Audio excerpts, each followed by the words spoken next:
Objet SCP-682. Niveau de menace infernal. Catégorie Keter. SCP-682 est une grande créature vaguement reptilienne d'origine inconnue. Elle semble être extrêmement intelligente et a été observée discutant de manière complexe avec SCP-079.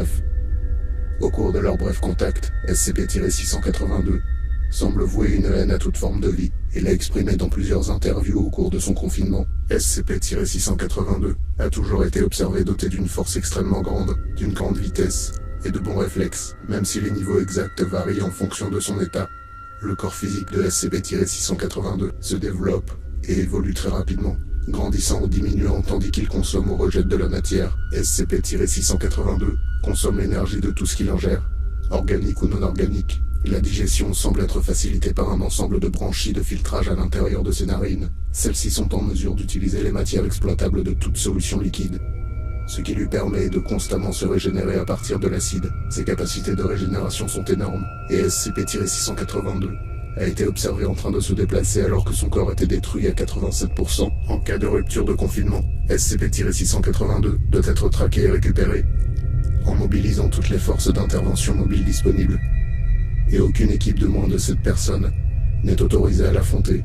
À ce jour, le nombre de tentatives de violation de confinement s'élève à 17, tandis que les évasions réussies sont au nombre de 6. Procédure SCP-682 doit être détruit dès que possible. Pour l'instant, aucun moyen à la disposition de la Fondation n'est capable de détruire SCP-682, seulement susceptible de provoquer des dommages physiques importants.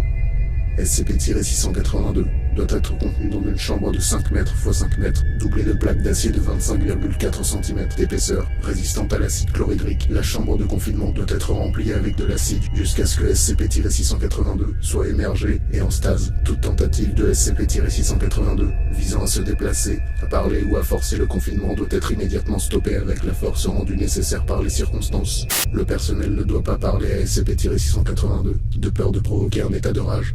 Toutes les personnes non autorisées qui tentent de communiquer avec SCP-682 seront maîtrisées et neutralisées par la force, en raison de ces fréquentes tentatives de rupture de confinement, des difficultés de confinement et de neutralisation qui présentent, et de risques élevés de l'exposition de l'existence de la Fondation. SCP-682 doit être contenu en Sibérie. La Fondation utilisera au mieux ses ressources pour maintenir les terres situées dans un périmètre de 50 km, libre de tout développement humain.